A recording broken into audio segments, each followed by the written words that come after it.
해외 선교지를 연결해서 소식을 듣는 시간인데요. 오늘은 태국으로 갑니다. 김문수 선교사님, 안녕하십니까? 네, 안녕하세요. 반갑습니다, 목사님. 지난번에 선교사님이 태국 민족의 특성을 설명해 주시는 걸 저도 방송으로 봤는데요. 오늘은 태국의 문화와 기독교적 상황에 대해서 말씀해 주신다고요? 네, 오늘은 그 태국 문화와 기독교적 상황에 대해서 말씀을 드리겠습니다. 이 태국의 문화는 귀족 중심의 사회였습니다. 때문에 개인적인 관계가 매우 중요하고요. 낮은 신분의 사람들은 그들의 필요를 채워주고 또 생활의 향상을 도와주는 보다 높은 신분의 사람들을 의지하게 됩니다.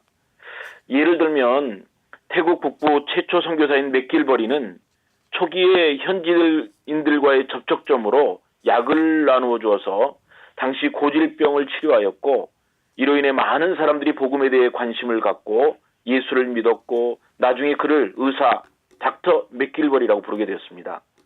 맥길버리 선교사는 태국 북부 치앙마이, 치앙라이, 람빵, 중부 피산록, 라오스, 미얀마, 중국 쿤밍에 이르기까지 코끼리를 타고 몇 달씩 여행을 하면서 복음을 전했고 큰 열매를 거뒀습니다.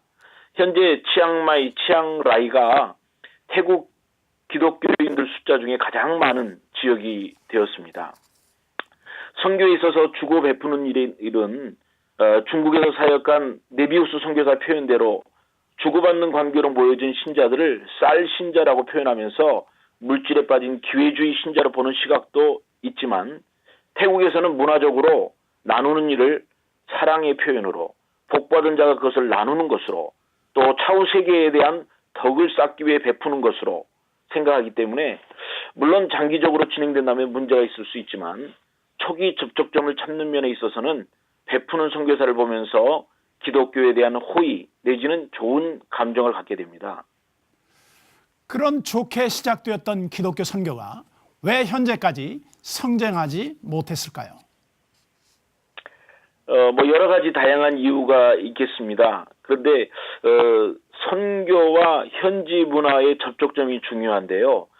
예를 들면 태국인의 마이벨라이라는 용어는 괜찮다, 아무래도 좋아, 할 수 없지, 이런 의미로 사용하는데, 예. 불교 윤회 사상에 젖어진 그 태국 사람들에게 있어서 내일에 대한 염려까지도 벗어버리고 싶은 것까지도 포함됩니다. 예. 초기 선교사들이 태국인의 관계에서 실패와 실망을 갖는 경우가 있었는데, 그것은 태국 현지인들이 가지고 있는 밑바닥 문화의 무관심함으로 생기는 것입니다. 이 태국 초기에 백부리에서 사역한 둘랍 선교사가 있었는데요. 초기에 많은 열매를 거뒀고 또 그가 은퇴를 하자 그 후임으로 온 윌리엄 맥크루어 선교사가 그리스도인들에게 물질 만능을 조장했다고 선임 선교사를 비난한 적이 있었습니다. 교인들을 쌀 신자 혹은 물질에 현혹된 회심자라 보고 신자로 인정하지 않고 모든 지원을 중단하게 되니까 성도들은 자신들을 사랑하지 않고 무관심한 선교사로 인정해서 예배 참석을 중단하고 교회는 결국 폐허가 되어버렸습니다. 이는 선교의 이론에 중심한 나머지 현지 문화의 다른 점을 직시하지 못했다는 그런 결과입니다. 하지만 그동안 그런 역사를 타산지석으로 삼는 움직임도 많았을 것 같은데요.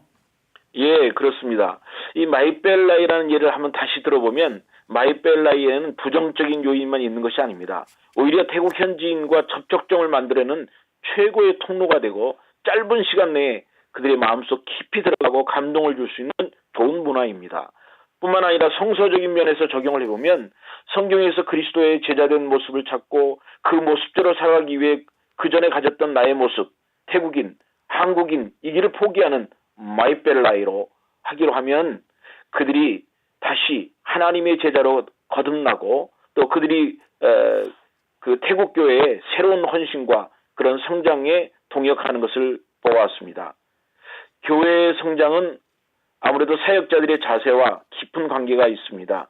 다른 친구들 또 사회 동료들과 비교하게 되면 사역을 할 수가 없게 되는데, 마이벨라이를 성경적으로 적용을 하면 천국에서의 보상, 하나님 중심의 삶을 통해서 이 땅에서 물질, 지위, 어려움 이런 것들을 이길 수 있는 그런 상황이 되는 것입니다.